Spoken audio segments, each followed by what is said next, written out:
আসকাত ভাই, আপনার কাছে একটু প্রথমে আসতে চাই। আমি আপনি হ্যাঁ ভোটের পক্ষে সোচ্চার। আমি একটু আমার অবস্থান বলে রাখি যে আসলে আমি আমিও মনে করি হ্যাঁ ভোট দেওয়া উচিত। আমি মনে করি যে হ্যাঁ ভোটের মাধ্যমে যে সংস্কারগুলি হবে সেইগুলির আমরা আশা করতে পারি। কিন্তু মাসকাত ভাই, আপনি না ভোটের পক্ষে যারা বলছেন তাদেরকে বলছেন গণভোটের নায়ের পক্ষে হচ্ছে ভারতীয় জোট। আপনি এইটা বলে এক ধরনের ট্যাগিং করছেন কিনা? আমি আপনার ফেসবুকের পাতা থেকে পড়ছি, আপনি লিখছেন, কোট করছি মাসকাত ভাইকে, ভারতের ডক্ট্রিন হচ্ছে ভারতের অভ্যন্তরের সংখ্যালঘুদের যেমন দ্বিতীয় শ্রেণীর নাগরিক করে রাখা হয়েছে, একইভাবে বাংলাদেশের রাষ্ট্র ক্ষমতায় কে যাবে তা নিয়ন্ত্রণ করে তা এখনকার সংখ্যাগরিষ্ঠ মানুষকে দ্বিতীয় শ্রেণীর নাগরিক করে রাখা। অর্থাৎ ভারতে চাচ্ছে যে সংখ্যাগরিষ্ঠদের শাসন, আর বাংলাদেশে চাচ্ছে সংখ্যালঘুদের শাসন। এই হচ্ছে ভারতীয় ডক্ট্রিন, এটা আপনি বলতে চাইছেন। কিন্তু আমরা কিন্তু দেখছি যে এই ব্যাপারটা আসলে একটা হিন্দু মুসলমান বিরোধের মধ্যে দিয়ে যাচ্ছে, ট্যাগিংয়ের মধ্যে দিয়ে যাচ্ছে। এবং আমরা আরও দেখছি ভারতের কোনো অসুবিধা কিন্তু নাই মাসকাত ভাই আফগানিস্তানের তালেবান সরকারের সাথে অতি ভালোবাসা, আমি কি বলবো যে সবচেয়ে ভালো সম্পর্ক তালেবান সরকারের এখন ভারতের, বা একমাত্র ভালো সম্পর্ক এখন ভারতের। তো সেই ক্ষেত্রে আপনার এই বলাটা ট্যাগিং হচ্ছে কিনা, এই বলাটা আসলে হিন্দু মুসলমান বা মুসলমান হিন্দু ওইটাকে উস্কানো হচ্ছে কিনা মাসকাত ভাই? এখানে আসলে সংবিধানে কোনো পরিবর্তন আনা যাবে না। সংবিধান যেন আসমানি কিতাব, মানে আপনার 54 বছর আগের একটা সংবিধান, তাকে যুগোপযোগী করা যাবে না, বা তাকে এ সময়ের নাগরিকের উপযোগী করে তৈরি করা যাবে না। মানে ওইটাকে কেন যেন ধরে রাখতে হবে, তা নিয়ে দেখা গেল যে ভারতের যে ক্ষমতাসীন দল, তার কাছাকাছি যে মিডিয়া, তারপরে আপনার বুদ্ধিজীবী, এরা ক্রমাগত কথা বলতে থাকলেন। এবং এইভাবেই যখন গণভোটটা এলো, তখন তার মানে ভারতের সুস্পষ্ট অবস্থান ছিল ওই না ভোটের পক্ষে। এবং তার আমরা কিছু প্রতিধ্বনি বাংলাদেশের কিছু মিডিয়ার মধ্যে পেয়েছি। এবং বিশেষ করে আওয়ামী লীগকে তো আমরা দেখিয়েছি যে এই ব্যাপারে, মানে সবাই যাতে না ভোট দেয়, যাতে এই সংস্কার না হয় এবং কোনোভাবে যেন ওই সংবিধানটির সংস্কারের প্রশ্নটি না ওঠে, এই ব্যাপারগুলোতে তারা কথা বলতে থাকে। আপনি কার কথা বলছেন? ভারতীয় মিডিয়ার কথা? যারা একটা ভারতের ডক্ট্রিন বলতে কি ভারতীয় মিডিয়াকে আপনি বুঝাচ্ছেন? ভারতীয় মিডিয়া এবং আপনি বলতেছেন বাংলাদেশের কথা। কিন্তু আমি কিন্তু উল্টোটা দেখি। আমি দেখি জামায়াতে ইসলামী, এনসিপি তো হ্যার ভোট পক্ষে বলছেনই, বিএনপিও প্রকাশ্যে বলছে হ্যার বিপক্ষে বলা ছাড়া কিছু বলার নাই এখানে। এবং আমি এই পর্যন্ত একজনকেও দেখি নাই গণভোটে না ভোট দেন, সেটা বাংলাদেশের মিডিয়াতে যারা আমাদেরকে মিডিয়া ব্যক্তিত্ব বলি, আমরা বলি, কেউ এটা বলছেন। কিন্তু আপনি কাদেরকে উদ্দেশ্য করে এই কথা বলছেন? ভারতীয় মিডিয়া তো সামথিং এলস, আওয়ামী লীগ তো আলাদা জিনিসই। আমি কাউকে উদ্দেশ্য করে বলিনি। যারাই দেখা যাচ্ছে যে নানান রকম যুক্তিতর্ক নিয়ে আসার চেষ্টা করছেন, এবং আমার কাছে মনে হয়েছে যে ক্রমাগতভাবে হয় কি একটা প্রোপাগান্ডাকে এগিয়ে নিয়ে যাওয়া হয় যেভাবে। তো আমরা 17 মাসে লক্ষ্য করেছি যে প্রোপাগান্ডাটা ম্যানুফ্যাকচার করা হয় হচ্ছে ওই ইন্ডিয়ার গদি মিডিয়াতে, মানে যেগুলো মোদি সংশ্লিষ্ট মিডিয়া, আর তারপর ওগুলোকে সাবস্ট্যান্সিয়েট করার চেষ্টা বা ওগুলোর সম্মতি উৎপাদনের চেষ্টাটা বাংলাদেশের অভ্যন্তর থেকে হয়। তো ওই যারা এই কাজটা করেন তাদেরকে লক্ষ্য করে বলেছি যে, এবং আমার মনে হয় যে এর মধ্যে অযৌক্তিক কিছু বা আমার মনে বিদ্বেষ খুঁজে পাবার কিছু নেই। এখানে ধর্মীয় কোনো বিষয়ও আনা হয়নি। ধর্মীয় বিদ্বেষের প্রশ্নটি যদি আসে, তাহলে আমার মনে হয় যেটা আমরা 17 মাসে গদি মিডিয়াতেই দেখেছি। বাংলাদেশের অভ্যন্তরে মানে গদি মিডিয়া বা মোদি মিডিয়া আমরা যেরকম করে বলি না কেন, আমি আপনাকে বুঝতে চাই, কারণ আপনি আমার জন্য গুরুত্বপূর্ণ। আপনি বলতেছেন যে ভারতের ডক্ট্রিন হচ্ছে ভারতের অভ্যন্তরে সংখ্যালঘুদের যেমন দ্বিতীয় শ্রেণীর নাগরিক করে রাখা হয়েছে, বাংলাদেশের অভ্যন্তরে সংখ্যা গরিষ্ঠদের দ্বিতীয় শ্রেণী করে নাগরিক করার একটা ভারতীয় একটা প্রকল্প আছে। আমার কাছে কেন জানি মনে হয় এই কথাটা সমস্যাজনক, এবং এই কথাটা কিছুটা যেন পপুলিস্ট বা অন্য জায়গা থেকে উৎসরিত। মানে এইটা নাকি আপনি এইটাই বুঝাতে চেয়েছেন যে বাংলাদেশে আসলেই যারা মুসলমান, তো 90% লোককে দ্বিতীয় শ্রেণীর নাগরিক করে রাখা হচ্ছে, এটা হচ্ছে ভারতের ডক্ট্রিন?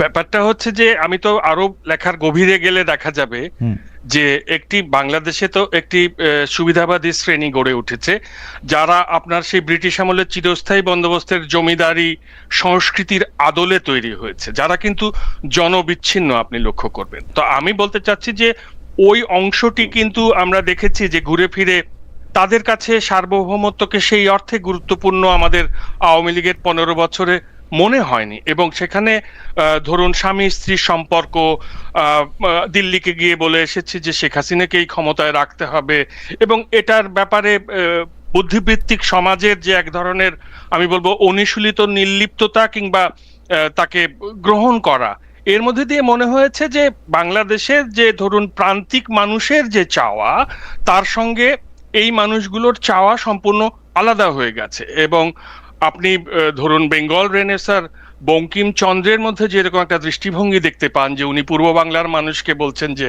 নিম্ন বর্গের মানুষ, একই রকম মনোভঙ্গি কিন্তু আপনি দেখতে পাবেন যে ঢাকায় ওইরকম ওই বেঙ্গল রেনেসার কপি পেস্ট এক ধরনের যে সংস্কৃতি চালু হয়েছে, সেখানে কোনো একজন মানুষ একটু ধর্মপ্রাণ হলে, তার একটু দাড়ি টুপি থাকলে, বা কোনো একটি মেয়ে হয়তো হিজাব পরলে, তাদের ব্যাপারে ওই রকম তুচ্ছ-তাচ্ছিল্যের দৃষ্টিভঙ্গি বা ওরা নিম্ন বর্গের, আমরা তো শেখ হাসিনাকেই, মানে ধর্মচর্চার প্রসঙ্গ যদি আনেন, শেখ হাসিনাকে আমরা যেই লেভেলে ধর্মচর্চা করতে দেখেছি, যেই লেভেলে উনি মডেল মসজিদ বানিয়েছেন, যেই লেভেলে উনি কওমি জননী হয়েছেন, যেই লেভেলে হেফাজতের একটা বক্তব্যকে কেন্দ্র করে 52টা বই পরিবর্তন করেছেন, সেই লেভেলে তো এখন পর্যন্ত জামাতে ইসলামী, হেফাজত ইসলামী কেউ পৌঁছায় নাই। তো মানে উনি তো এইটা সর্বোচ্চ চর্চা করেছেন। এইখানেই তো একটা সুবিধা যে আপনার কাছে যদি ধরুন কলকাতার প্রগতিশীলতার সনদ থাকে, তাহলে কিন্তু আপনি হেফাজতের সঙ্গে শোকরানা মেহফিল করলে বা হজ করার পর মাথায় কালো পট্টি বেঁধে এসে নির্বাচনী প্রচারণা করলেও আপনি প্রগতিশীল থেকে যেতে পারছেন। কিন্তু শিফন শাড়ি পরে নিজের কোনো স্টাইলকে কম্প্রোমাইজ না করে খালেদা জিয়া একটা জীবন যাপন করলেন, কিন্তু তিনি যেহেতু ওই প্রগতিশীলদের কাছে সনদ নিতে যেতে চাননি, তাকে সব সময় আপনি দেখবেন যে উগ্র ইসলামপন্থী বলে তকমা দেওয়া হয়েছে। এই ব্যাপারগুলো তো আমাদের সামনে। আমি দুইটা জিনিস শুধু আপনাকে স্মরণ করা দিতে চাই। একটা জিনিস হচ্ছে যে বেগম জিয়া ইন্ডিয়াতে যে ধরনের সংবর্ধনা পেয়েছেন, জিয়াউর রহমান প্রয়াত রাষ্ট্রপতি, উনি ইন্ডিয়াতে যে ধরনের সম্বর্ধনা পেয়েছেন, সেটি কাউকে, মানে সেই লেভেলের সম্বর্ধনা এখন পর্যন্ত কাউকে টাচ করতে আমি দেখি নাই।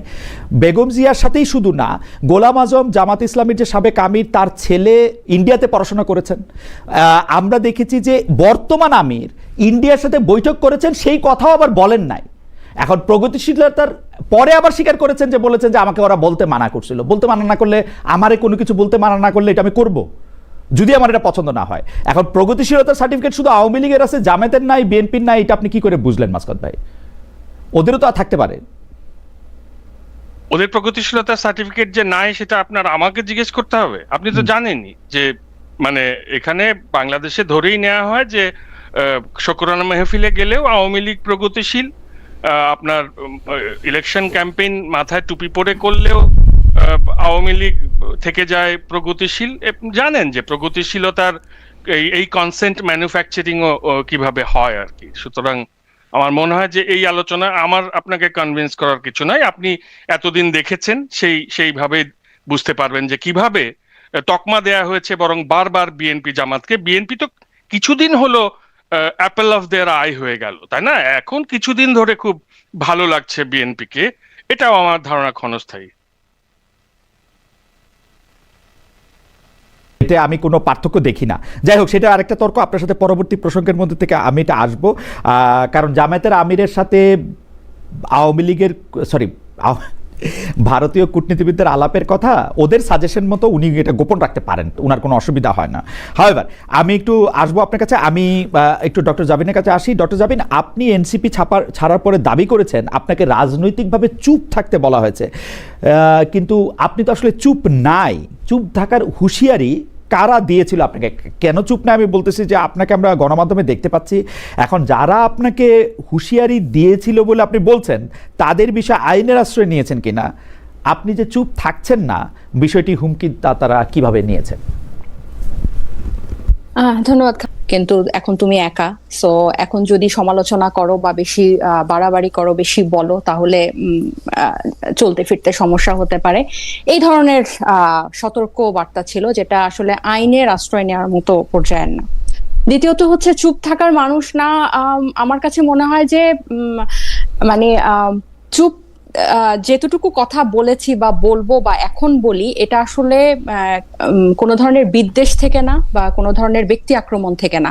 এই সমালোচনাগুলো, এই কথাগুলা দেশের স্বার্থে আমার কাছে মনে হয় যে কবরে যাওয়ার আগ পর্যন্ত বলতে থাকবো। এখন আর এই পর্যায়ে এসে আর চুপ থাকার মতো অপশন আর কি আমার নাই, বা আমার লাইফে আমার মনে হয় না আমার আছে। মানে আপনি বলছেন যে আপনার ওয়েল উইশাররাই আপনাকে চুপ থাকতে বলেছিলেন, মানে হ্যাঁ, মানে এরকম না যে কোনো হুমকি বা এরকম কোনো কিছু না।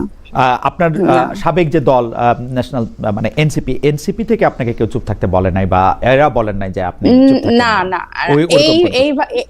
না একেবারেই না। এবং এই প্রসঙ্গে আমি বলি, তাদেরকে আমি ছেড়ে এসেছি, যথেষ্ট যুক্তিসঙ্গত কারণ আমার কাছে আছে ছেড়ে আসার। কিন্তু আমার মনে হয় না যে আমি বা আমার প্রতি তারা কোনো ধরনের বিদ্বেষ রাখবে, আদার দেন রাজনৈতিক সমালোচনা বা রাজনৈতিক তর্ক ছাড়া। কারণ এটা আমার প্রথম সংগঠন ছিল, তাদের প্রত্যেকের সাথেই আমার খুব ভালো সম্পর্ক। আমি তাদের এইজ গ্রুপ থেকে একটু বড় ছিলাম, সো বড় আপু হিসেবে তারা আমাকে যথেষ্ট শ্রদ্ধা করত ব্যক্তিগত পর্যায়ে।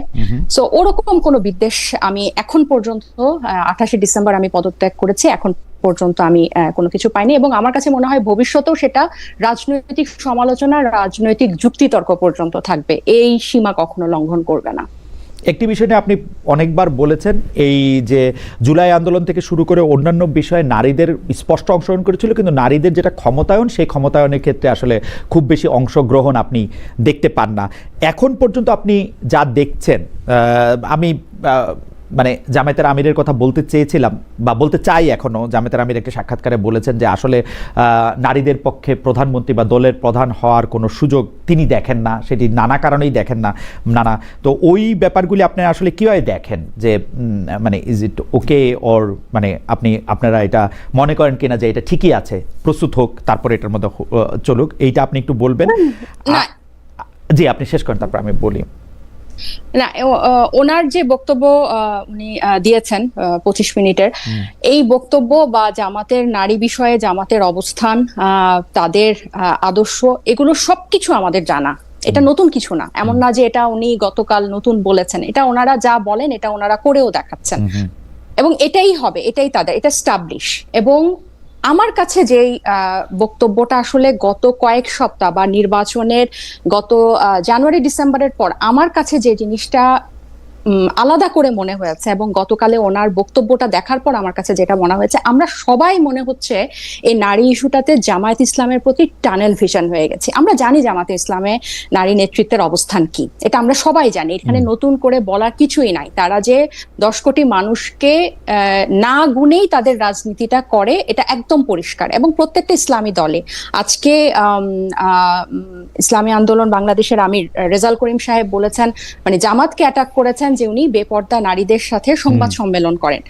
তো ওনাদের মধ্যে এই ব্যাপারটা বা এই ইস্যুটা এই ইসলামপন্থী দলগুলোর মধ্যে একদম পরিষ্কার। এবং এটা নিয়ে আসলে আলোচনা করার থেকেও আমার কাছে যেটা ইম্পর্টেন্ট মনে হয়, সামনের নির্বাচনে 12 ফেব্রুয়ারি নির্বাচনে প্রগতিশীলদের রিপ্রেজেন্টেটিভ যে ব্যালট বক্সটা বিএনপি, সেখানে নারীদের কি অবস্থান। মানে ব্যাপারটা এমন হচ্ছে কিনা যে আমরা পুরো দোষটা জামাত ইসলামের দিকে শিফট করে, পুরো মনোযোগটা সেখানে শিফট করে আমরা এদেরকে অদেখা করছি কিনা। কারণ আপনি দেখেন 51টা দলের মধ্যে 31টা দলের মধ্যে কোনো নারী প্রার্থী মনোনয়ন দেয় নাই। এবং বিএনপি এত পুরনো একটা দল হয়ে গতকাল একটা ওনারা মাত্র 3% তারা নারী প্রার্থী মনোনয়ন দিয়েছে। সেটার থেকে বড় কথা, গতকাল একটা গোল টেবিলে, এই রাজনীতিতে নারী নেতৃত্ব সংকট ও সম্ভাবনা শীর্ষক একটা গোল টেবিলে বিএনপির যে স্থায়ী কমিটির একমাত্র নারী সদস্য সেলিমা আপা বলছিলেন, অনেক বক্তব্য উনি বললেন, বলার পর উনি বললেন যে ওনার জীবনের একটা দুঃখ রয়ে যাবে যে উনি নির্বাচনে অংশগ্রহণ করতে পারলেন না। আরেকজন উপস্থিত নারী নেত্রী বললেন, কোট আনকোট, যে আমাদের যে কয়জন 10 জন নারী প্রার্থীকে মনোনয়ন দেওয়া হয়েছে সেটা হচ্ছে পুরুষ কোটায়, হয় তার স্বামীর কোটায় অথবা তার বাবার কোটায় বা তার পরিবারের কারণ। তাহলে আপনি দেখেন, আপনি যদি কন্টিনিউয়াসলি ইসলামপন্থী দলগুলোর নারীর বিষয়ে কি অবস্থান, এটাতে আমরা যদি সবাই এটার অ্যাম্বাসেডর হয়ে যাই, এই আলোচনার শুভেচ্ছা দূত হয়ে যায়, তাহলে আরেকজন কিন্তু ফ্রি পাস পাচ্ছে। তাদের দিকে কিন্তু আমাদের কোনো ডেফিনেটলি মনোযোগ নাই। ডেফিনেটলি ডক্টর জাবিনা আমি একটু একমত, আমি আপনার সঙ্গে একদমই একমত যে একটু অন্যান্য যেমন জি জি বল। হ্যাঁ, যেমন ধরেন আমি এখন কেন আমি রাজনীতি করার জন্য আমাকে একটা প্ল্যাটফর্ম নিজে মানে আমাদের নতুনদেরকে তৈরি করতে হচ্ছে। মানে আপনি আমার অবস্থা এখন যদি আমি একটা এক্সাম্পল, এমন না যে আমি এটা আউট অফ ডিসপারেশন বলছি, আমার অবস্থা আমি নিজে চিন্তা করছি। আমি যখন 28শে ডিসেম্বর পদত্যাগ করলাম, সবাই আমাকে বলছে তুমি রাজনীতি ছেড়ো না, কিন্তু আমি রাজনীতি করব কোন প্ল্যাটফর্মে? আমার জন্য কোন প্ল্যাটফর্মটা ব্যবস্থা রেখেছে রাজনীতি করার জন্য? বিদ্যমান আপনি প্রত্যেকটা প্ল্যাটফর্ম যদি দেখেন, তাহলে আমার মতো অসংখ্য মানুষ, অসংখ্য নারী যাদের রাজনৈতিক আকাঙ্ক্ষা আছে, বিশেষ করে এই জুলাই গণ অভ্যুত্থান একদম নিজের চোখে দেখার পরে, অংশ নেওয়ার পরে সে কোথায় যাবে? তাহলে আমার কাছে মনে হচ্ছে বিএনপি সবচেয়ে গুড। আমার মনে হয় যে এই প্রশ্নটি আপনি মানে খুবই ভাইটাল প্রশ্ন তুলেছেন। সেই ক্ষেত্রে আমরাও বলবো যে 6 জন নারী নেত্রী, আমরা উপরের দিকে নারী নেত্রী আপনাদেরকে দেখেছি, আপনারা এনসিপি থেকে পদত্যাগ করলেন। আপনারা কেন, যেহেতু আপনারা পদত্যাগ করলেন একটা বিশেষ কারণে, যে বিশেষ জোটের সঙ্গে আপনারা যাবেন না, সেই জন্য কিন্তু তা আপনারা কি একসাথে থাকতে পারলেন কিনা সেটি নিয়েও আমরা একটু আপনার সাথে কথা বলবো। আমরা একটু মাসকাত ভাইয়ের কাছ থেকে একটু আসি আবার। মাসকাত ভাই, আপনার কাছে প্রশ্ন করার আগে আমি একজন দর্শকের মতামত একটু পড়তে চাই। ড্রিম বয়, ওনার নাম ড্রিম বয় 7178, তিনি বলছেন, খালেদ ভাই আপনি একটা জিনিস প্রত্যেকটা শোতে নিয়ে জামাতকে যতই ভিলেন বানানোর চেষ্টা করেন কোনো লাভ হবে না ভাই। আচ্ছা ঠিক আছে। আরেকজনের প্রশ্ন আছে যে খালেদ ভাই আপনি ভোট দিতেন, কম্পারেটিভলি যে কোনো একটা বলা লাগবে না। আমি ভোট দিতাম না, 1993 সালের পর থেকে আমি কোথাও ভোট দিই নাই। যাই হোক, এটা অপরাধ হলে অপরাধ, আমি আমি আমি আমি আমি আমি চুজ করেছি ভোট না দিতে। হাওয়েভার আমি মাসকাত ভাই আপনার কাছে একটু জানতে চাই যে একটা প্রসঙ্গ, আমরা কিন্তু আপনাকে দেখেছি যে আপনি যত জায়গায়, বিশেষ করে শেখ হাসিনার আমলে গত 15 বছরে আমরা দেখেছি যে আপনি ফেসবুককে ব্যবহার করে বা আপনার অন্য সোশ্যাল মিডিয়া হ্যান্ডেলগুলি ব্যবহার করে আপনি অন্যায়ের বিরুদ্ধে সোচ্চার হয়েছেন প্রতিবার। কিন্তু অনেকে প্রশ্ন করে তার মুক্তি এবং মিডিয়ার বিষয়ে যেমন সোচ্চার নন, আপনারা যারা সিমিলার কিছুতে অন্য সময় অনেক প্রতিবাদ করেছেন সেখানে করেন না। আমি আপনারটাই জানতে চাইছি যে এইটার ক্ষেত্রে কি আপনার কোনো পিক ক্যান চুজ আছে কিনা? সোশ্যাল মিডিয়া ছিল না, কিন্তু আপনিও ডয়েচে ভেলেতে ছিলেন এবং আমিও ডয়েচে ভেলেতে ছিলাম। আমার ধারণা আর্কাইভ আপনার কিছুটা হলেও চোখে পড়ে থাকতে পারে। 2002 থেকে 2007 পর্যন্ত আমার মনে হয় যে আমি বিএনপি জামাতের শাসন আমলের প্রতিটি সমস্যাকে অনুপুঙ্খভাবে বিশ্লেষণ করার চেষ্টা করেছি, এবং সে সময় আমার লেখা উপন্যাসেও দেখা যাচ্ছে যে ওই সময়ের বিএনপি এবং জামাত শাসনের এবং ওই সময়ের 9/11 পরবর্তী যে বিশ্ব ব্যবস্থা, সেইখানে ইসলামী জঙ্গিবাদের যে উত্থান, তার সমালোচনা। কাজেই আমার কাছে মনে হয় যে এক একটা সময় এক এক রকম ভাবে এক একটি বিষয়কে সমালোচনার সামনে এনে দেয়। 2014 সালে আমার কাছে মনে হয়েছে যে মানে অনেক ইসলাম পন্থার সমালোচনা হয়েছে। এখন ভারতের মতো একটি বৃহৎ গণতান্ত্রিক দেশে যখন বিজেপি ক্ষমতায় এলেও, এবং সেখান থেকে আমরা যখন একটি বিদ্বেষমূলক দৃষ্টিভঙ্গি দেখতে পাচ্ছি এবং তারা যেহেতু বাংলাদেশের অভ্যন্তরীণ রাজনীতিতে হস্তক্ষেপ করছে, তখন স্বাভাবিকভাবেই আমি সমালোচনা করেছি মানে এই আওয়ামী লীগের এবং আওয়ামী লীগ সমর্থক কিছু বামপন্থী, সবাই না, আমার বন্ধু বান্ধবরা অনেকে আছেন বামপন্থা যারা জুলাই বিপ্লবে সম্পৃক্ত ছিলেন। কাজে এই অভিযোগটা আমার মনে হয় যে আমার ব্যাপারে খুব একটা সমীচীন হবে না।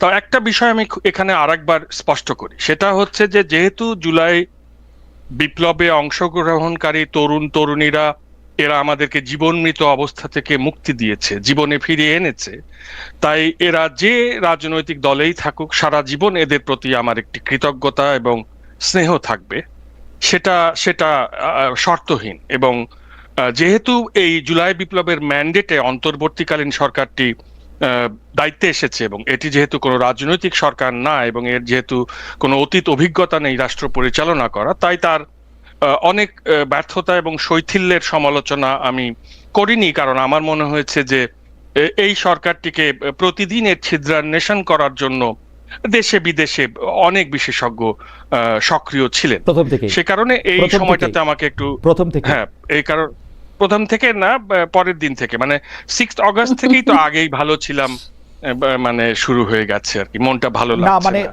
মানে দম বন্ধ মানে হয়ে ঘটনা আসছে। হয়েছে যে আমি এই জায়গায় একটু আপনি কি এটা শেষ করবেন কিনা, আমি একটু ডক্টর আমি এই জায়গাটা শেষ করতে যে চাচ্ছি আনিস যে আলমগীরের আমার আসলে গ্রেপ্তারটা 12 তারিখে আমার একটা বোঝা নেমে যাবে কাঁধ থেকে। 12 তারিখের পরে যেই রাষ্ট্র ক্ষমতায় আসবে তার ভুল ত্রুটির সমালোচনা আবার আগের মতো শুরু করব। অর্থাৎ গণতান্ত্রিক সংস্কৃতিতে যে রাজনৈতিক দল ক্ষমতায় থাকবে সে সবসময় জবাবদিহির মুখে পড়বে, সেখানে আমার রোল একই থাকবে। আমি দুইটা জিনিস একটু ভাগ করে আপনাকে জিজ্ঞেস করতে চাই। একটা ভাগ হচ্ছে যে আপনি যাদেরকে বলছেন যে জীবনমৃত অবস্থায় আমরা ফিরে এসেছি, তারা যখন সরকারের সমালোচনা করে তখন আপনি কোন পক্ষ নেন? তারা যখন সরকার, তখনও আমি সরকারের সমালোচনা করি না, যেহেতু এটা জুলাই ম্যান্ডেটের, এবং আমি জানি যে এরা তো কেউ সরকার পরিচালনা করেনি, কাজেই এদের কাছ থেকে আপনি বেশি প্রত্যাশা করলে তো হবে না। মানে আমি তাদেরকে স্নেহ করি জন্য তাদের প্রতিটি বিষয়ে যে আবার সহমত হতে হবে তা না, আমি ওই ব্যাপারে নীরব থাকি। এই সময়টাতে আমি এভাবেই কাটিয়েছি যে যারা জুলাইয়ের যে তরুণ তরুণীরা তাদেরকে ওকে সেকেন্ড ভাগ যারা সরকার পরিচালনা করে বা আগে করার অভিজ্ঞতা আছে, তারা কি দক্ষভাবে গভর্নমেন্ট পরিচালনা করছে? এইটা আমাদের অভিজ্ঞতা। আওয়ামী লীগ তো তাহলে সবচেয়ে অভিজ্ঞ লোক, 15 বছর সরকার পরিচালনা করছে, কিন্তু যত দিন গেছে তত তারা খারাপ হচ্ছে, যত দিন গেছে তারা তত খারাপ হচ্ছে। একটা রাজনৈতিক দল থাকলে যেটা হয় সেটা হচ্ছে যে অন্তত আপনার একটি রাজনৈতিক দল থাকে, তার কর্মীরা থাকে, তৃণমূল পর্যায়ে কিছু সামাজিক সমস্যা সমাধানের জন্য। আমি বলছি না যে হেলমেট পরে সেখানে গিয়ে হাতুড়ি হাতে নেমে যাওয়ার কথা। মানে আপনি দেখবেন যে আমাদের গ্রামের পরিবেশ তো ঢাকার মতো এরকম না, কিন্তু সেখানে কিন্তু একটা সামাজিক বন্ধনের মধ্যে মানুষ থাকে, সে যে রাজনৈতিক দলেরই হোক। তো সেখানে একটা রাজনৈতিক দল থাকলে ক্রাইসিস ম্যানেজমেন্টে আপনার সুবিধা হয়। কিন্তু যখন একটি অরাজনৈতিক অন্তর্বর্তীকালীন সরকার ক্ষমতায়, তখন একমাত্র প্রশাসনিক কর্মকর্তা ছাড়া আর কেউ নাই ক্রাইসিস ম্যানেজমেন্ট করার জন্য। সে কারণেই আমার মনে হয় মাসকাত ভাই, আপনি আপনার কথাটা একটু ভেবে দেখবেন, যখন একটা রাজনৈতিক দল থাকে সেই রাজনৈতিক দলের সাথে সংশ্লিষ্ট অনেক দুর্বৃত্তও থাকে এবং তারা সরকার পরিচালনার কাজটা অনেক কঠিন করে দেয়। তারা এরকম করে বলে যে আমরা এখন মাঠে রাজনীতি করি, আমাদের তো এইটা করতেই হবে, চাঁদাবাজি করতেই হবে। তারা অনেক সময় অসহায় হয়। এই সরকারের কিন্তু এরকম কোনো ব্যাগেজ ছিল না, মাথার উপর কোনো এরকম বোঝা ছিল না, সরকার করতে পারতো। কিন্তু আপনি সরকারকে একটা ক্লিন চিট দিয়েই রাখেন। আর আমার কাছে মনে হচ্ছে এই সরকারকে আপনার অতসী কাচের নিচে ফেলে তার ব্যর্থতাকে অনেক বড় করে দেখানো হচ্ছে। এটা আপনাকে একটু আমাকে 1 মিনিট সময় দেন।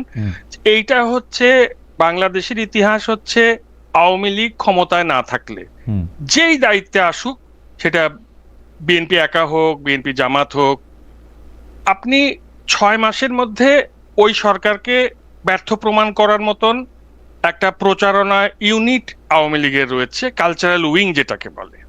তো সেই কালচারাল উইংটা তো তারা তো দক্ষ, তারা তো জানে একটা সরকারকে কিভাবে 6 মাসের মধ্যে জনগণের কাছে তাকে অজনপ্রিয় করে তোলা যায়। সেইটা তার সর্বশক্তি দিয়ে কাজ করেছে 5 অগস্ট সন্ধ্যা থেকে।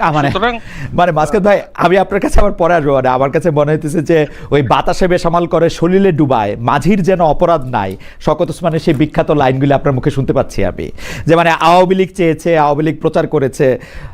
কিন্তু আপনি যদি আসলে মানে আমার ধারণা যে আপনি আপনি আপনি অনেক অনেক বিষয়ে আপনি অনেক নিবিড় বিশ্লেষক, আপনি নিশ্চয়ই এটা আবার দেখবেন। আমি আপনার কাছে আসবো আবার। ডক্টর জাবিন, আপনার কাছে একই জিনিস মনে হয় কিনা যেটা মাসকাত ভাইয়ের মনে হচ্ছে, যেহেতু জুলাই আন্দোলন, বিপ্লব, গণ অভ্যুত্থান, সেগুলি নেতৃত্ব দেওয়ার জন্য নেতৃত্বের মাধ্যমে যেই সরকার ক্ষমতায় আসছে সেই সরকারকে আমরা বেশি সমালোচনা করছি? কেন আমি আপনাকে এই প্রশ্ন করছি? আপনি একটি সংবাদ মাধ্যমের সাক্ষাৎকারে বলেছেন যে আপনি কনভিন্সিং যে আপনি নির্বাচন সুষ্ঠু হবে, আপনি সরকার ও নির্বাচন কমিশনের উপরে আস্থা রাখতে পারছেন না, এই নির্বাচন ঘিরে নিরাপত্তা লেভেল প্লেইং ফিল্ডও আপনার কাছে ভালো মনে হচ্ছে না। অন্য সব কিছু যদি আমি বাদ দিই, নির্বাচনের প্রসঙ্গও যদি আমি বলি, এই সরকারের প্রতি মাসকাত ভাইয়ের যেরকম আস্থা, সেই আস্থা আপনার কেন নাই বা আছে কিনা? আর আরেকটা জিনিস, আমি আরেকটা মতামত একটু পড়তে চাই। ওয়ার আর ইউ E9P, উনি বলছেন দিন দিন আপনি কি খারাপ সাংবাদিক হয়ে যাচ্ছেন নাকি? আপনি মনে হয় গণতন্ত্র চান, খিলাফত চান না। ঠিক আছে, এটা ডক্টর জাবিন আপনি যদি বল। মাসকাত ভাই আমার অনেক পছন্দের একজন মানুষ, এবং ওনার পর্যালোচনা বা ওনার মতো জ্ঞান দিয়ে আমি হয়তো দেখি না, কিন্তু আমি যতটুকু দেখেছি গত 1.5 বছরে আমার এই নির্বাচন কমিশন, আমি যেটা বলছিলাম, আসলে আমার আস্থা নাই। কারণ আপনি এই নির্বাচন কমিশনকে আমি বিগত 3টা নির্বাচন কমিশন থেকে আমি আলাদা করতে পারি না, এবং এই অন্তর্বর্তী সরকারের সমালোচনা যতটুকু করি সেটা প্রাপ্য। এমন না যে আমরা খুব বাড়ায়, আমি অন্তত বাড়ায় বলি না, যতটুকু করছে তার থেকেও মনে হয় অনেক কম, এবং অনেক পরে গিয়ে আমি সম্ভবত সমালোচনা শুরু করেছি। কারণ এই নির্বাচন কমিশনের নিয়োগ, এবং সবচেয়ে বড় যে কথাটা আমি বলবো, যে এই নির্বাচন কমিশনের আপনার জবাবদিহিতা নাই। আমরা এত বড় একটা গণ অভ্যুত্থানের পরে, এতগুলো মানুষের জীবনের পরে আমরা যে নির্বাচনটা পেতে যাচ্ছি, নিঃসন্দেহে আমরা যেরকম অনুষ্ঠানের আগে বা শুরুতে বলছিলাম যে এবার নির্বাচনটা খুবই কম্পিটিটিভ এবং খুবই প্রাণবন্ত, অনেক মানুষ এবার ভোট দেওয়ার জন্য মুখিয়ে আছে, সব ঠিক আছে, মানে আসলেই এই নির্বাচনটা প্রাণবন্ত হতে যাচ্ছে। কিন্তু নির্বাচনটা ইসি কতটুকু সুষ্ঠুভাবে পরিচালনা করতে পারবে, এবং এই সরকার বিশেষ করে 2টা ভোট আছে এবার কিন্তু স্পেশাল একটা মুহূর্ত বা সময়, তারা এটাকে কিভাবে ম্যানেজ করবে? তারা কিন্তু এরকম সিমটম, মানে কনভিন্সিং সিমটম কিন্তু দেখায় নাই। শেরপুরে যে ঘটনাটা হলো, এই ঘটনায় এক পক্ষ দায় দিয়ে কিন্তু সেই ওসি ইউনোকে প্রত্যাহার করলো প্রশাসন। তাহলে সামান্য একটা সভাতে যদি চেয়ারে মারামারি লেগে একজন নিহত হন, সেক্ষেত্রে পুরো নির্বাচনটা, বিশেষ করে 17 বছরের পরে যে নির্বাচন, কারণ যে কোনো মুহূর্তে যে কোনো ভাবে যে কেউ ক্ষমতায় মানে জিততে চাইবে ভোটে, সো তারা সেই ভোট কেন্দ্রগুলো কিভাবে সামলাবে, ভোটারদেরকে কিভাবে সামলাবে, সময়টা কিভাবে সামাল দিবে, এবং বিশেষ করে আইন শৃঙ্খলা, এটার জন্য যাবেন। বাংলাদেশে যেই সময় ইলেকশনটা এরকম একতরফা ইলেকশন না হয়েছে, মানে 2014 সালে তো 154টা আসনে বিনা প্রতিদ্বন্দ্বিতা নির্বাচিত হয়েছে, 2018 সালে আমরা একটা অন্যরকম নির্বাচন দেখছি যেখানে মধ্যে রাতের ভোট দিনের ভোট আমরা যাই বলি, ঘটনা যেটা হয়েছে 35,000 আওয়ামী লীগের বিপক্ষে যারা 35,000 ভোটের পোলিং এজেন্ট ছিল তাদেরকে আসলে 32,000 বা 33,000-এর বিরুদ্ধে মামলা দিয়ে তাদেরকে ঘর ছাড়া বাড়ি ছাড়া করা হয়েছিল। 2024 সালের ইলেকশন আমি নিজেই ওখানে আবারও উপস্থিত থেকে দেখেছি যে আসলে এটার ভোটের ব্যাপারে কোনো উৎসাহ ছিল না, সেটা একটা অন্য জিনিস। কিন্তু এর আগের নির্বাচনগুলিতে আমরা কিন্তু নির্বাচনকালে সহিংসতা যেরকম দেখেছি, এবারেও কি আপনি একই রকম সহিংসতা দেখছেন, নাকি যেই আতশকাচের কথা মাসকাত ভাই বলতেছিলেন যে আমরা এই সরকারকে সমালোচনা করার জন্য খুব মুখিয়ে আছি, কিছু দোষ ধরার জন্য তালে আছে, সেটা করতেছি না? খুব বেশি আমার মনে হয় না যে মানে বাড়ায় তাদের সমালোচনা করা হচ্ছে সরকারের। আমার মতে যে যতটুকু দেখা যাচ্ছে, যতটুকু ব্যর্থতা দেখা যাচ্ছে, ততটুকু সমালোচনাই হচ্ছে। আপনি এই হাদির মৃত্যুকে যখন নির্বাচন কমিশন বা প্রধান নির্বাচন কমিশনার যখন বিচ্ছিন্ন ঘটনা বলে, আপনি কিন্তু সেখান থেকে তাদের একটা মনোভাব বুঝতে পারেন। আর এটা এইবারের সরকারের উপর কিন্তু, যদিও বলে অনেক ভাগ সরকারের ভিতরে, কিন্তু 2টা বড় দলেরই কিন্তু প্রভাব আছে এবং কন্ট্রোল করছে। এটা একদম অনেকটা প্রকাশ্যে বের হয়ে যায় যখন যে দিকটা ভারী হয়, প্রভাবের মাত্রা ভারী হয়, তখন ওই ঘটনা বা ওই প্রসঙ্গটা ওই দিকে হেলে পড়ে। সো এইবারের নির্বাচনে সরকার চাপে আছে রাজনৈতিক দলগুলোর, এবং ইসি তো আরো বেশি। সো এই আপনার আজকের যে আমি একটু জানতে চাই না, মাঝখান থেকে একটু বলেন যে আপনি যে বললেন যে হাদির মৃত্যু নিয়ে নির্বাচন কমিশন বলেছে যে এটা বিচ্ছিন্ন ঘটনা, কি বলা উচিত ছিল আসলে বলেন তো আমাকে একটু, কি বলবে? বিচ্ছিন্ন বলবে যে এটা একটা অর্গানাইজড ক্রাইম? বিচ্ছিন্ন ঘটনা মানে এটা একটা অগুরুত্বপূর্ণ হয়েছে না, বিচ্ছিন্ন মানে অগুরুত্বপূর্ণ না। আমি একটু শেষ করি। অবশ্যই না খালেদ ভাই, আপনি ওনার ভিডিওটা আপনি আবার দেখবেন। দেখছি, আমার কাছে মনে হয় না যে গুরুত্ব কম দিচ্ছেন। এটা হয়তো আপনার কাছে মনে হয়েছে, আমার কাছে কখনোই মনে হয় নাই। না, আমার কাছে মনে হয় নাই। এবং উনি হাদির মৃত্যুটা এই গণ অভ্যুত্থানের পরে এটা কিন্তু বিশাল একটা ব্যাপার, অবশ্যই বিশাল ব্যাপার। এবং এটার বিচার কখন হবে, আজকে 49 দিন সম্ভবত, তার এখন পর্যন্ত কোনো লক্ষণ নাই। এরকম একটা ঘটনাকে, এরকম একটা নৃশংস হত্যাকাণ্ডকে, দিনে দুপুরে এরকম একটা হত্যাকাণ্ডকে ঢাকার প্রাণকেন্দ্রে একজন রাষ্ট্রীয় মানে দায়িত্বে থাকা একজন মানুষ কখনো বিচ্ছিন্ন ঘটনা বলতে পারে না। এবং এটা থেকে কিন্তু তার মনোভাবটা বোঝা যায়। আমি আরেকটা কথা বলি, আপনারা এই যে মানুষের কথা, কিভাবে বলছে আপনি দেখেন, 17 বছরে হাসিনা যা করেছে না করেছে, তার মুখের কথা কিন্তু তার সবচেয়ে বড় শত্রু ছিল। যে কয়েকটা এলিমেন্ট হাসিনার সাম্রাজ্যকে ফেলতে পেরেছে, তার মধ্যে অন্যতম এলিমেন্ট ছিল তার মুখের ভাষা। এবং সেই 18ই জুলাই কিন্তু তার এই মুখের ভাষায় তার মানে ওই যে কফিনের শেষ পেরেকের মতো ছিল যখন সে রাজাকার ডেকেছে। তো আপনি কাকে কিভাবে অ্যাড্রেস করছেন, কি কথাটাকে কিভাবে বলছেন, এটা দিয়ে কিন্তু মানুষ এটা বুঝতে পারে। মানুষ তো মানে দুনিয়া আগাচ্ছে, মানুষও আগাচ্ছে, মানুষ তো আর সব দেখছে, দেখে এই প্রযুক্তির যুগে তো কোনো কিছু মানুষের থেকে অদেখা নাই। তাহলে উনি যখন এই কথাটা বলে, এবং শেরপুরের ঘটনাতে আজকে আমি ওদের সরকারের প্রেস ব্রিফিং দেখছিলাম, প্রেস উইং এর, তারা বলেছে যে এখানে অনেক মানুষ ছিল, ভিডিও ফুটেজ দেখে চিহ্নিত করা হচ্ছে যাতে কোনো নিরপরাধ ব্যক্তি মানে ফেসে না যায়। এখানে বিএনপির পক্ষ থেকে বলছে প্রশাসনকে জানানো হয়েছিল, এবং সামান্য ওখানে বসা নিয়ে যখন এরকম হবে, এটুকু কন্ট্রোল করতে না পারে, এটা কিন্তু আপনাকে একটা মেসেজ দেয় যে এই সরকারের কতটুকু ক্যাপাবিলিটি আছে আইন শৃঙ্খলা রক্ষা করার। আমরা একটু মাসকাত ভাইয়ের কাছে যাই, তবে আমি একটা ছোট 2 পয়সা দিয়ে রাখি এখানে। ডক্টর জাবিন, বাংলাদেশে কিন্তু আর্জেন্টিনা, ব্রাজিল এবং চা গরম চা ঠান্ডা নিয়েও মানুষ মারা গেছে। সরকারের পক্ষে সবকিছু কি কন্ট্রোল করা সম্ভব কিনা সেটি একটি প্রশ্ন। আমি একটু মাসকাত ভাইয়ের কাছে আসি। মাসকাত ভাই, আমি কিন্তু ডক্টর জাবিনের স্পিরিটের সাথে একমত, বিশেষ করে হাদির মৃত্যু প্রসঙ্গে। আপনি এটা দেখবেন যে এটা কিন্তু প্রকাশ্য দিবালোকে ঘটেছে। আমাদের সরকার আমাদেরকে জানাচ্ছেন যে এটি আসলে সিসিটিভিতে কাভার্ড এটি ঘটনা, কিন্তু আমরা কিন্তু এখন পর্যন্ত অনেক হাই জাম্প লং জাম্প দেখলেও আমরা প্রকৃত অপরাধী শনাক্ত করা, তাদের বিরুদ্ধে এটা প্রসিডিংসটা করা, সেটার ক্ষেত্রে কিন্তু আমরা এক ধরনের ব্যর্থতাই দেখতে পাচ্ছি। বিপরীতে যেটা দেখতে পাচ্ছি যেটা হচ্ছে সবচেয়ে সহজ কাজ, যেটা হচ্ছে আপনি এটা যখন সিইও হিসেবে দেশ চালাবেন তখন যেটা একটু সহজ হয়, সেটা হচ্ছে যে আপনি তার ভাইকে চাকরি দিয়ে বিলাতে পাঠাবেন, আপনি হচ্ছে তাকে ফ্ল্যাট কিনে দিবেন, কম দামি ফ্ল্যাট, তো এগুলি করবেন আপনি। কিন্তু যেটা হচ্ছে বিচার করার বা কারা এটা করলো এটাকে সামনে আনার ক্ষেত্রে কিন্তু সরকারের মারাত্মক ব্যর্থতায় আমি দেখি। ইলেকশনের ক্ষেত্রে বসাকে কেন্দ্র করে মারামারির কথাও এটা বলছেন, এই ব্যাপারে যদি আপনি একটু মন্তব্য করতেন মাসকাত ভাই। ইলেকশনের ব্যাপারে কি নিয়ে? ইলেকশনে 2টা দল কে কোথায় বসবে সেটা নিয়ে একজন মানুষ কালকে মারা গেছেন, জামাতে ইসলামের একজন কেন্দ্রীয় জামাতে ইসলামের একজন নেতা, যিনি হচ্ছে জেলা পর্যায়ের সর্বোচ্চ পদধারী একজন নেতা মারা গেছেন কালকে, মানে তাকে মেরে ফেলা হয়েছে আমরা যদি এরকম ভাবে বলি। তো সেইটাকে আসলে আপনি সরকারের ব্যর্থতা আপনি বলবেন না? এরকম ঘটনা তো সামনে আরও ঘটবে, অনিরাপদ ও জায়গায় তো এগুলি আরও ঘটবে। এবং ইলেকশন কমিশনের নির্লিপ্ততাও ডক্টর জাবিন সামনে আনছিলেন, তিনি বলছিলেন যে এগুলি বিচ্ছিন্ন ঘটনা বলে তারা পার পাচ্ছেন। প্রথম ব্যাপার হচ্ছে যে হাদির হত্যাকারী তো শনাক্ত হয়েছে, তার সহযোগীরা যারা তারাও গ্রেফতার হয়েছে। এখন হত্যাকারী দেশ থেকে পালিয়ে গেছে সেটাও তো ট্রেস করা হয়েছে। তো যেহেতু একটা সুবিধা আছে যে সমতল সীমান্ত প্রতিবেশী দেশে পালিয়ে যাওয়া যায় বাংলাদেশে হত্যাযজ্ঞ চালিয়ে বা হত্যাকাণ্ড ঘটিয়ে, সুতরাং ওই কারণে প্রধান আসামিকে তো গ্রেফতার করা সম্ভব হয়নি। এবং কিন্তু তার আত্মীয় স্বজনকে জেরা করে যেটা পাওয়া গেছে যে তারা তো কনফেশন দিয়েছে যে, এবং তার টাকা লেনদেনের খবরাখবরও তো বেরিয়ে এসেছে।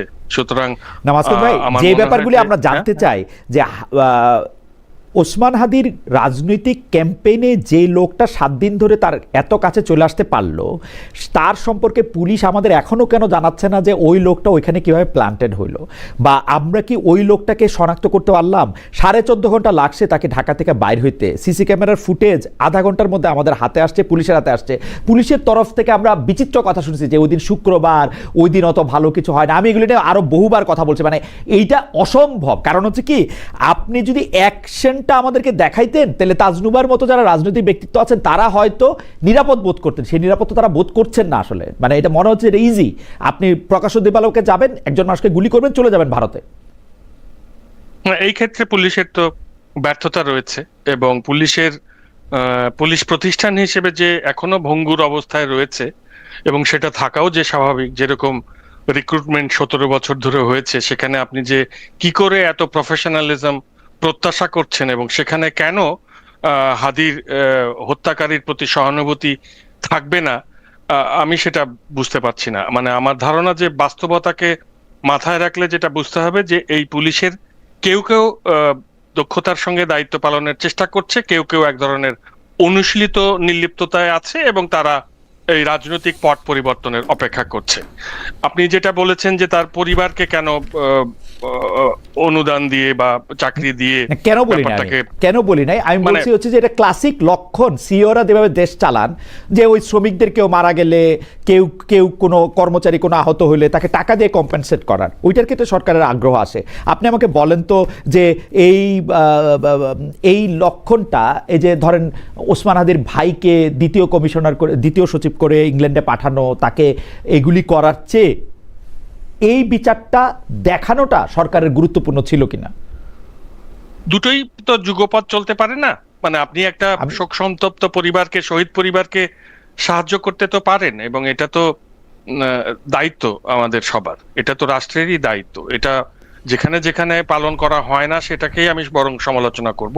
দুটো কিন্তু আলাদা। একটা হচ্ছে যে বিচার ব্যবস্থাটা সক্রিয়ভাবে চলতে থাকা, আর একটা হচ্ছে যে আপনি পরিবারকে চেষ্টা করা যে তাদেরকে চলতে সাহায্য করা, যে হাদির অনুপস্থিতিতে যাতে তাদের জীবন যাপনটা একটু সহজ হয়। তো যাই হোক, এখন আমি এর পরের প্রসঙ্গটাতে আসি। এই যে ধরুন, এই প্রসঙ্গটাতে আসার আগে, পরের প্রসঙ্গটাতে আসার আগে আপনি যদি এইটা একটু বলে নিতেন যে গতবার আমাদের দর্শকরা বলছেন যে এটা আপনি বলেন নাই, যে আনিস আলমগীরের প্রসঙ্গে আপনার অবস্থানটা কি, যে সাংবাদিক আনিস আলমগীরের কি আসলে সন্ত্রাস বিরোধী মামলায় তার গ্রেফতার হওয়াটা ঠিক আছে, তার জামিন না হওয়াটা ঠিক আছে, এটা আপনি কি মনে করছেন? আমার কাছে, আমি মনে করি যে আনিস আলমগীর তার ভিন্ন মত প্রকাশ করেছেন, এবং ভিন্ন মত প্রকাশ করার অধিকার প্রত্যেক মানুষেরই রয়েছে, এবং তাকে এভাবে যে গ্রেফতার করে রাখা হয়েছে, কেন রাখা হয়েছে, তাহলে সেই কারণগুলো আমাদের সামনে উন্মুক্ত করা হোক। এটা যদি ধরুন মানে ভিন্ন মত দমনের মতো একটা দৃষ্টান্ত হয়, সেটা অবশ্যই খুব খারাপ একটা দৃষ্টান্ত হয়ে রইবে। এবং আনিস আলমগীর তো একজন সিনিয়র সাংবাদিক, তিনি এভাবে হেনস্থার শিকার হতে পারেন বলে আমার মনে হয় না। এবং হঠাৎ আনিস আলমগীরের বিরুদ্ধে এত যে অভিযোগ চলে আসলো, এবং সেটা সোশ্যাল মিডিয়া এবং টকশোতে তার সক্রিয়তার প্রেক্ষিতে আসলো, এবং খুব ডাকসাইটে নেতার সঙ্গে টকশোতে তর্কের পরে দেখা গেছে যে এরকম একটি ডোমিনো এফেক্ট এলো। সবকিছু মিলে আমি আসলে খুবই মানে এই ব্যাপারটি নিয়ে দুশ্চিন্তায় আছি যে আনিস আলমগীর কোনো অন্যায়ের শিকার হচ্ছেন কিনা, এবং হলে তাকে কিভাবে সেখান থেকে মুক্ত করা যায়।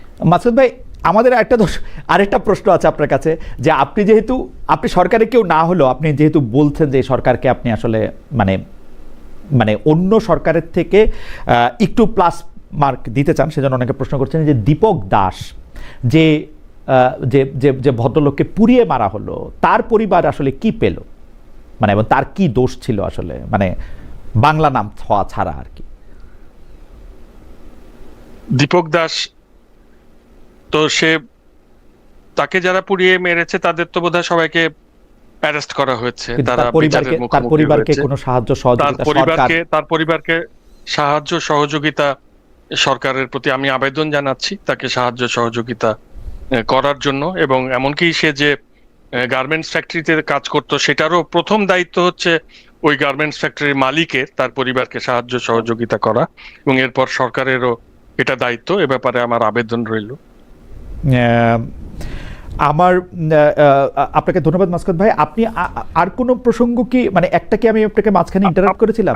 জি জি, শেরপুরের প্রসঙ্গটা, যে শেরপুরে হত্যাকাণ্ড ঘটেছে, একটা জামাতের একজন নেতা মারা গেছেন, সেটা আইন শৃঙ্খলা রক্ষা বাহিনী সেটাকে সামলাতে পারেনি, ওইরকম একটি পরিস্থিতি। তাছাড়া আপনি হয়তো খেয়াল করে থাকবেন কিনা, জামাতের নারীদেরকে কিন্তু বরিশালে, উত্তরবঙ্গে, এমনকি ঢাকায় বিভিন্ন জায়গায় হামলা করা হয়েছে বা তাদেরকে হুমকি দেওয়া হয়েছে। সেই ব্যাপারগুলো পুলিশ সিরিয়াসলি নিয়ে তার ব্যাপারে যে কোনো ব্যবস্থা গ্রহণ করবে, এরকম আমরা সক্রিয়তা দেখিনি। এই নির্বাচন কমিশন আর সরকার কিন্তু আসলে আলাদা এন্টিটি। আমি সরকার সমর্থনের কথা বলেছি, কিন্তু নির্বাচন কমিশন অবশ্যই আমাদের স্ক্রুটিনির মধ্যে থাকবে। এবং তাসনুভা যে পয়েন্টটা উত্থাপন করেছেন এটা খুবই গুরুত্বপূর্ণ, সেটা হচ্ছে যে আসলে এই নির্বাচন কমিশনে যারা এসেছেন তারা তো পুরনো বন্দোবস্তেরই লোক, এরা সিভিল সার্ভিসেই ছিলেন, সুতরাং তারা জানেন যে যারা ক্ষমতায় আসতে যাচ্ছে সেই বিগ শটদের সঙ্গে এক ধরনের চেক অ্যান্ড ব্যালেন্স করে চলতে হবে। এ কারণে নৈর্ব্যক্তিকতা বা নিরপেক্ষতা যেটা নির্বাচন কমিশনের কাছ থেকে আশা করা যায় সেটা আমরা পেয়েছি বলে মনে হয় না। এমনকি আপনি দেখবেন যে এনসিপির প্রার্থীদের উপরেও হামলা হয়েছে, সে ব্যাপারেও আমরা ইলেকশন কমিশনের কোনো মানে ভূমিকা দেখিনি। আমার কাছে কিছুটা দুঃখজনক মনে হয়েছে, সে সমালোচনাটা আমি কিছুটা এই সরকারেরও করব, যে আমরা আসলে মুক্তিযুদ্ধে যেমন তরুণদের রক্তের সিঁড়ির উপরে দাঁড়িয়ে নতুন একটি বুর্জোয়া সমাজ গড়েছি, 90-এর গণ অভ্যুত্থানের শহীদদের লাশের সিঁড়ি পেরিয়ে সেই জমিদারি ব্যবস্থা করেছি, এই জুলাই গণ অভ্যুত্থানের রক্তের সিঁড়ি পেরিয়ে যেন এই আবার সেই আমরা পুরনো বন্দোবস্তের মানে এগুলো না দেখি আর কি, দেশ লুণ্ঠন না দেখি, সেটা আমার একটা। মাসকাত ভাই আপনাকে ধন্যবাদ। আমি একটু কারেক্ট করি, আমি দীপক চন্দ্র দাস বলেছিলাম, যে উনার নাম আসলে দীপু চন্দ্র দাস।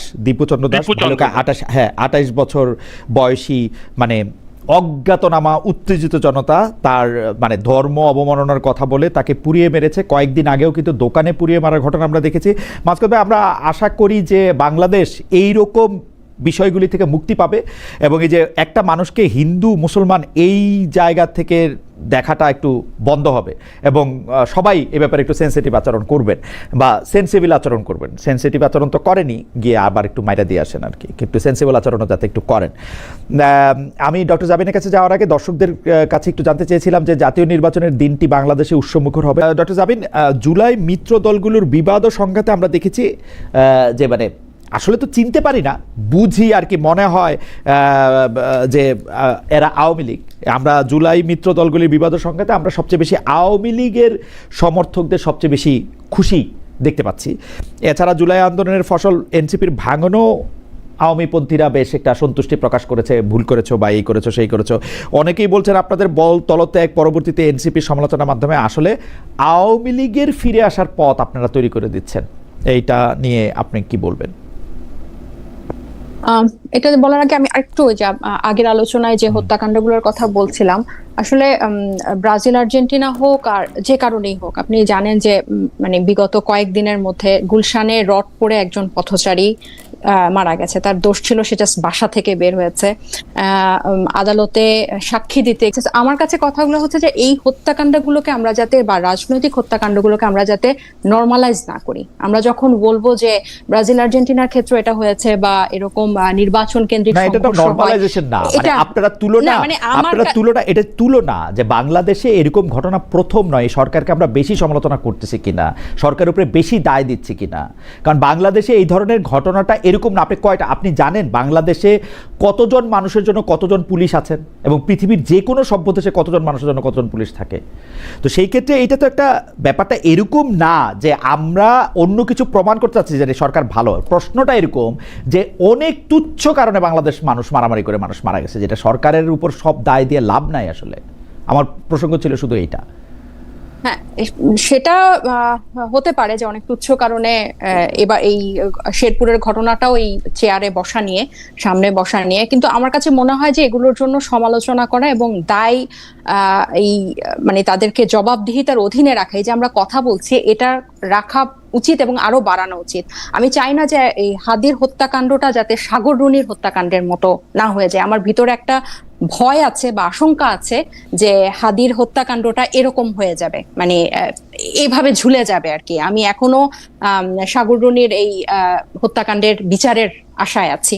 আপনার পরের ওই প্রসঙ্গে আসি যে আওয়ামী লীগের ফিরে আসার পথ তৈরি হচ্ছে। আওয়ামী লীগ না, আমার কাছে মনে হয় না। কারণ এটা ঠিক, আপনি যে বললেন যে খুশি হয়েছে, সেটা ঠিক। 28শে ডিসেম্বর আমি এনসিপি ছাড়ার পর থেকে এমন অনেক মানুষ আমাকে সাথে আছি, পাশে আছি, শুভেচ্ছা জানিয়েছে, ভালো করেছো বলেছে, যারা গত 1.5 বছরে আমাকে হাই পর্যন্ত দেয় নাই, আমার কোনো খবরও রাখে নাই, বরং আমার থেকে দূরত্ব তৈরি করে ফেলেছে। এবং এগুলো আমি বুঝি বা সেন্স করতে পারি। সো হ্যাঁ, ঠিক, এই যে মাসকাত ভাই যেরকম বলে সংস্কৃতির মামা চাচারা এরকম অনেকেই খুব খুশি হয়েছে যে হ্যাঁ আমরা যা বলেছিলাম তা হয়েছে, যে এটা।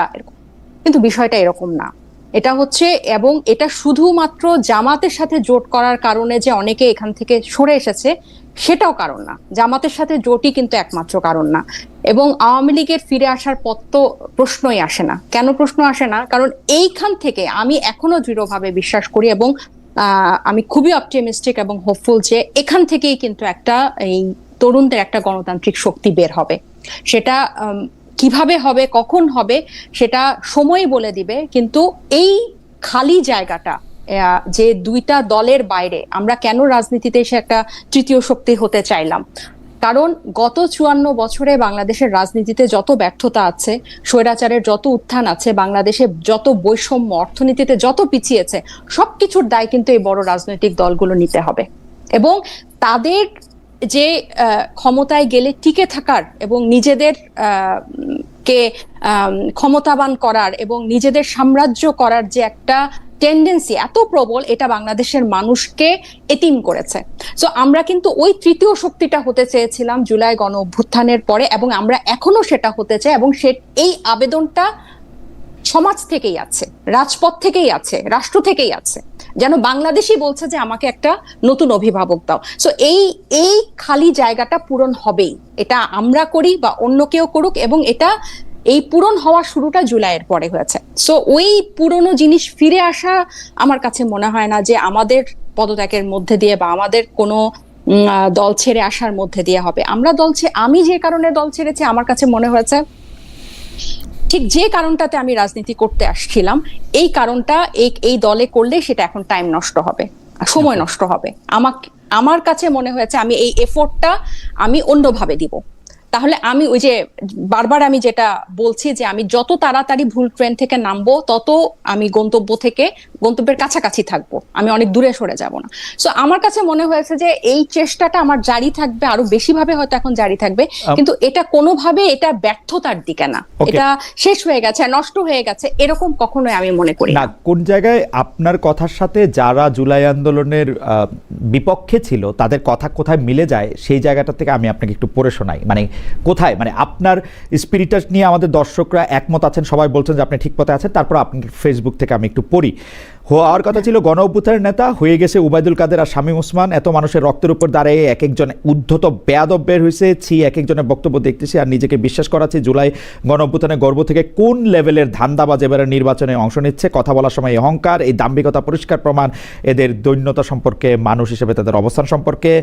আমি নিশ্চিত শেষ প্যারা যারা পুরনো চাঁদাবাজ আর ধর্ম ব্যবসায়ী তারা না, নতুন যারা ধান্দায় নামছে এরাই সবচেয়ে বড় বেইমান আর প্রতারক। বাকিদের মানুষের ঘৃণা কামাইতে যুগের পর যুগ লাগছে, এরা 1.5 বছরে এই পর্যায়ে চলে গেছে। Same same same. আপনি কি কিছু বলবেন? এই জায়গাটা হ্যাঁ, অবশ্যই এই পুরো পোস্টটা পড়লেই আপনি বুঝবেন যে এই কথাটা আমি সামগ্রিকভাবে বলি না, নিশ্চিতভাবে কয়েকজনকে বলেছি। এবং আপনারা দুইজনই এখানে আমার সাথে যারা আছেন অনেক অভিজ্ঞ। আমি হয়তো জুলাই গণ অভ্যুত্থানকে দেখে বা লাস্ট 1 দশক দেখে আমি বিবেচনা করি, আপনারা পুরো সময়টা আমার থেকে দ্বিগুণ বেশি সময় দেখে আপনারা কম্পেয়ার করতে পারেন।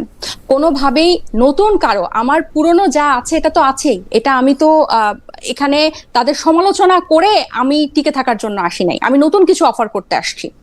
আপনি যখন আপনার নতুন ইশতেহার বলবেন, আপনি যখন আপনার নতুন সম্ভাবনার কথা বলবেন, আপনি দেশের জন্য কিভাবে পরিবর্তন করেন সেটা বলবেন, আপনি কখনো ওই একই ভাষায় বলতে পারেন না। আপনি যখন ভিকটিম, আপনি যখন মজলুম, আপনাকে সেটা জনগণের সাথে কানেক্ট করতে হবে। আপনি দেখেন আমার এই পোস্টটাতে কিন্তু পরিষ্কার বোঝা যায় যে আমি জুলাই গণ অভ্যুত্থানের যে প্রতিনিধি হবে এই নির্বাচনে, সে মানুষের সাথে কোন একটা গোষ্ঠীর হয়ে যাবে না। তার মুখের ভাষা, তার চাল চলন, তার ভাবভঙ্গি কখনো পুরনোকে আমাকে মনে করায় দিবে না। এবং আপনারা যারা জুলাই গণ অভ্যুত্থান দেখেছেন, এখানে বেশিরভাগ মানুষ হচ্ছে যারা এই আন্দোলন সফল করেছিল, তারা বাসায় ফিরে গেছে, এবং তারা বাসায় ফিরে গিয়ে কিন্তু তারা দেখছে যে এরা কি করছে আমাদের জন্য, আমাদের কথাগুলো বলছে কিনা। তাহলে আমি যখন এদের কথা না বলে আমি ওই পুরনোদের কাছে আত্মসমর্পণ করব এবং পুরনোদের নিয়মে আমি ঢুকে যাব, তখন এখানে আসলে জুলাই অভ্যুত্থানের আকাঙ্ক্ষাটা বাস্তবায়ন হয় না। আমরা যারা ছাত্র ছিলাম না, আপনার কাছে কি মনে হয় যে, আমি একদম সরাসরি প্রশ্নটা করি, আপনার কাছে কি মনে হয় যে এই গাড়িটাতে চললে সবাই খারাপ ড্রাইভার হয়ে যাচ্ছে, এটা কি গাড়িটার দোষ নাকি এই গাড়িটার মানে ড্রাইভারের দোষ? আমরা কি এটা কি কার দোষ দিব যে আপনি বলছেন মানে এর চেয়ে বেশি কথা আর কিভাবে বলা সম্ভব? যে মানে কোন লেভেলের ধান্দাবাজ এবার নির্বাচনে অংশ নিচ্ছে? আপনি বলছেন বিশ্ববিদ্যালয়ের ডিগ্রি তো আছে, কিন্তু নীতি শিক্ষা মূল্যবোধ আদর্শে ঘোড়ার ডিম নিজের চোখে না দেখলে আমি বিশ্বাস করতে পারতাম না এরা কি পরিমাণ অসহযোগ্য। ঘৃণা কামাইতে 1.5 যুগ লাগছে, বাকিদের এদের 1.5 বছরে ওই পর্যায়ে চলে গেছে। মানে স্পষ্ট, কিন্তু আপনার প্রতিটা শব্দের মধ্যে কিন্তু এটা স্পষ্ট, আপনি কাদেরকে বলছেন, কেন বলছেন, কীভাবে বলছেন। এইটা কি আসলে যে স্টিয়ারিং সিটে বসছে বলে, মানে যেহেতু তারা একটু ক্ষমতার স্বাদ পাচ্ছে বা ক্ষমতার কাছাকাছি চলে গেছে, সে ক্ষমতার ভিতরে ছিল, সেই জন্য এটা এরকম হয়েছে, নাকি তারা ব্যক্তি মানুষ জন্য এরকম হয়েছে? কিসের জন্য? দুটোই দায়ী, কারণ এখানে সিস্টেম অনেক বড় দোষ আমি এটার দিব। কারণ হচ্ছে আপনি হঠাৎ করে আপনি আশা করতে পারেন না যে সবাই ফেরেশতা হয়ে যাবে এবং আমরা বাংলাদেশটা বেহেশত হয়ে গেছে, কখনোই না। এবং এই তরুণদেরকে যাতে কি বলে মানে দাঁড়াতে না পারে, তারা যাতে মাথা উঁচু করে দাঁড়াতে না পারে, তারা যাতে আরেকটা থার্ড ফোর্স হতে না পারে, এই জন্য অনেকগুলো এলিমেন্ট এস্টাবলিশমেন্টে কাজ করেছে। এবং সবচেয়ে দুঃখজনক হচ্ছে যেসব যারা এটাতে গা ভাসিয়ে দিয়েছে, যারা এটাতে মিশে গেছে, তারাই দেখা যাচ্ছে জুলাই গণ অভ্যুত্থানের প্রতিনিধি হিসেবে মানে এস্টাবলিশ করছে, সিস্টেমই তাদেরকে এস্টাবলিশ করছে যে দেখো ওরা তরুণ ছিল, ওরা কিন্তু এখন আমাদের সাথে বা ওরা আমাদের মতোই কথা বলছে। এবং এখানে আপনি স্টিয়ারিং এ যে বসে আছে, এই সিস্টেমই কিন্তু ঠিক করে স্টিয়ারিং এ কাকে বসাবে। এটা আপনারা আমার থেকে আরো বেশি ভালো, স্টিয়ারিং এ কে বসবে এটাও কিন্তু এই সিস্টেমটাই ঠিক করে দেয়। এবং এই সিস্টেমটা তো পলিউটিটি, এবং এটা আমরা আশা করেছিলাম যে জুলাইয়ের পরে যে শক্তিটা দাঁড়াবে, তারা এই স্টিয়ারিং ও বসবে না, এই পুরনো সিস্টেম এই গাড়িতেই উঠবে না, তারা তাদের নতুন ভাবে যদি হাঁটতে হয় হাঁটবে, গাড়িতে উঠবে না, হেঁটে আস্তে আস্তে সেই পথ পাড়ি দিবে। কিন্তু ওই ভুলটা ওখানে হয়ে গেছে যে এই গাড়িতে উঠে গেছে এবং স্টিয়ারিং এও তারা ওই ভুল মানুষটাকে বসাতে পেরেছে। কালকে একজনকে বলতে শুনলাম, আমি এই মুহূর্তে নাম ভুলে গেছি, যে তারা আসলে বুলেটকে ভয় পায় নাই, কিন্তু টাকার কাছে। হাওয়েভার গাড়ি প্রসঙ্গে যেটা বলতেছিলাম, যে এনসিপি যখন তৈরি হচ্ছে মাসকুদ ভাই, তখন আমি গাড়ি প্রসঙ্গে একজনকে জানতে চাইছিলাম যে এই গাড়ি, তো উনি বলছেন যে আমাকে এরকম গাড়ি দেওয়ার মতো আপনার কত 1000 খালেদ মহিউদ্দিন আছে, যে এরকম হাজার হাজার খালেদ মহিউদ্দিন আছে যারা আমাকে এরকম গাড়ি দিতে পারে। হাওয়েভার আমি মাসকুদ ভাই আপনার কাছে জানতে চাইবো যে ভোট যত ঘনিয়ে আসছে, বিএনপি ও জামায়াতের প্রতিদ্বন্দ্বিতা কোথাও কোথাও সংঘাতের দিকে যাচ্ছে। আমি পুরনো বিপরীতে আওয়ামী লীগের ভোটারদের মন জয়ও, মানে দলের, মানে বিএনপি বা জামায়াতের মতো দলের শীর্ষ নেতারা পর্যাপ্ত ভোট মানে বক্তৃতা দিচ্ছেন নানা ধরনের।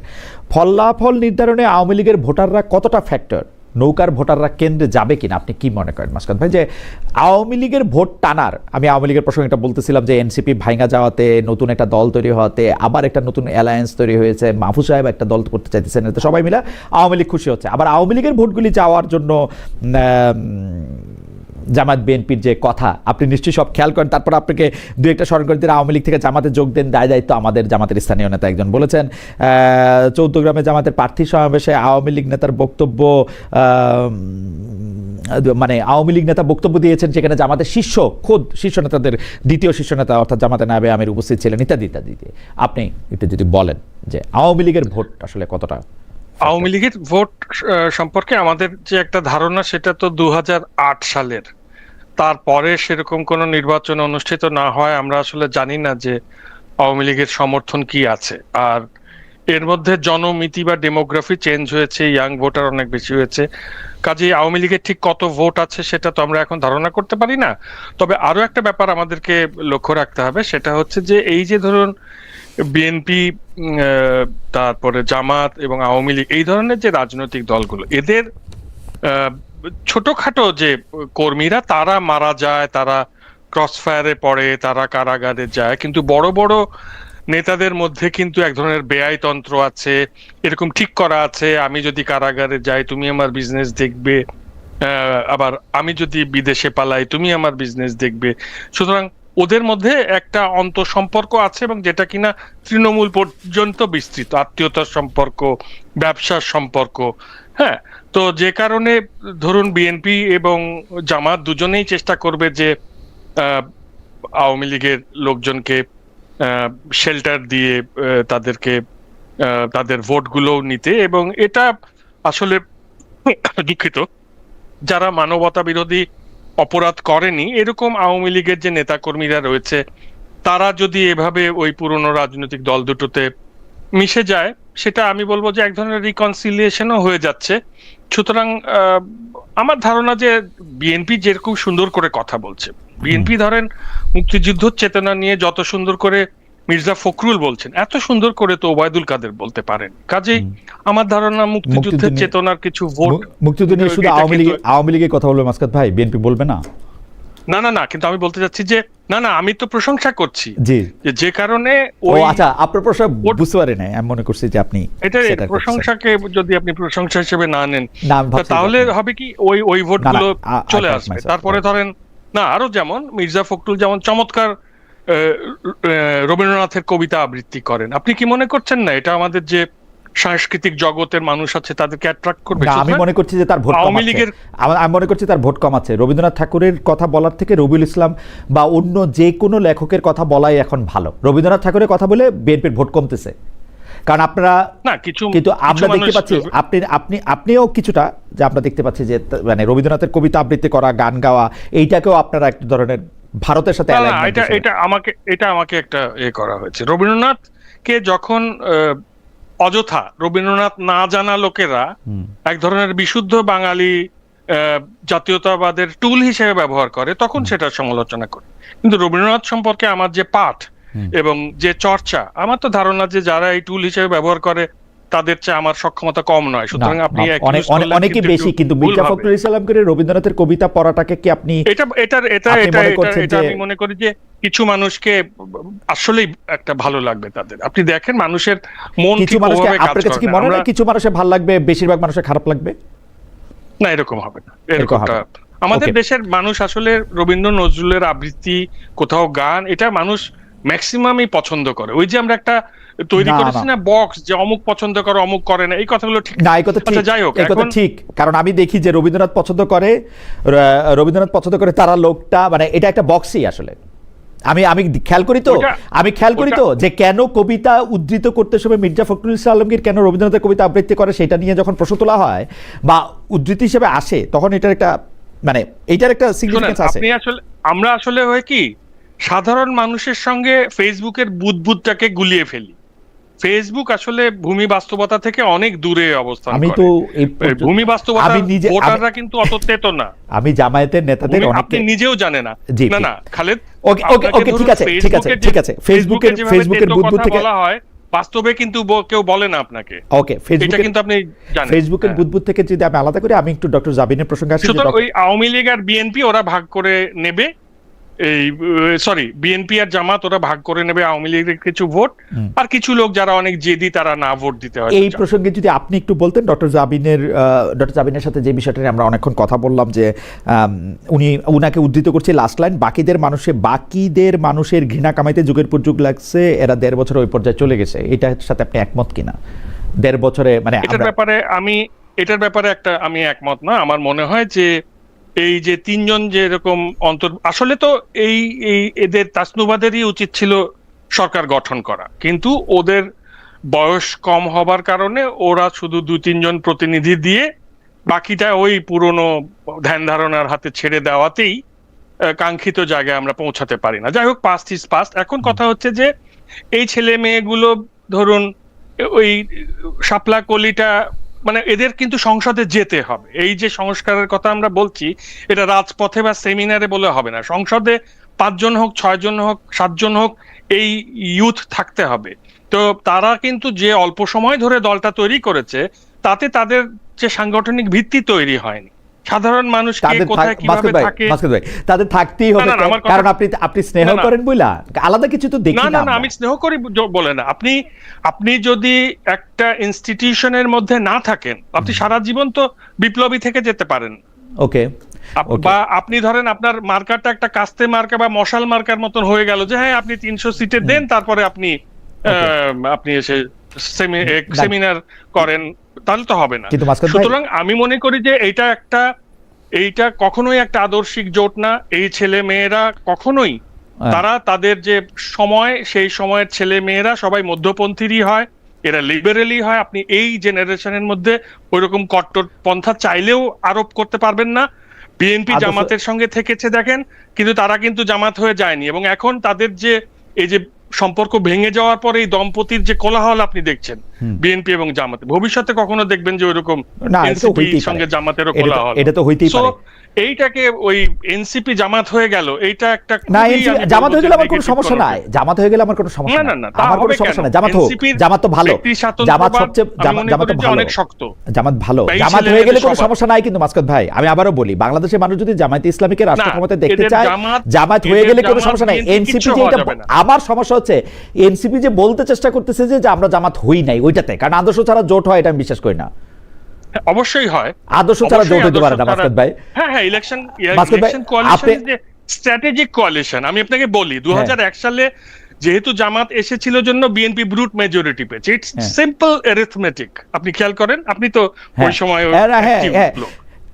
কিন্তু So সিম্পল it's arithmetic, ভাই। সিম্পল এরা চেষ্টা করেছিল বিএনপির সঙ্গে কোয়ালিশন তৈরির চেষ্টা করেছিল, কিন্তু বিএনপি এদেরকে ওই অর্থে অতটা গুরুত্বপূর্ণ মনে করেনি। জামাত সেই তুলনায় একটু বেশি গুরুত্ব দিয়েছে, 30টি আসন বোধহয় করেছে, এই কারণে সেখানে কোয়ালিশন জাস্ট এরিথমেটিক, আর কোনো কিছু না। এনসিপির, হ্যাঁ, অ্যারিথমেটিক এবং এনসিপির যে ব্যক্তি স্বাতন্ত্র্যবাদ বা এই জেনারেশনের, শুধু এনসিপি বলে না, জুলাই বিপ্লবীদের যে ব্যক্তি স্বাতন্ত্র্যবাদ, তাদেরকে কখনো আপনি ওই বক্সের মধ্যেই ফেলতে পারবেন না যে ও বিএনপি, আমি ও খুবই- আওয়ামী লীগ, ও জামাত। আমি দেখতে পাচ্ছি যে বক্সের মধ্যে ফেলা যাবে না। কেন? কারণ হচ্ছে যে এনসিপি বিএনপির সাথেও একটা জোটের চেষ্টা করেছে। যদি বিএনপির সাথে জোট হইতো তাহলে বিএনপির মতো হইতো, এখন জামায়াতের মতো হয়েছে, এটাতে আমাদের কোনো প্রবলেম নাই।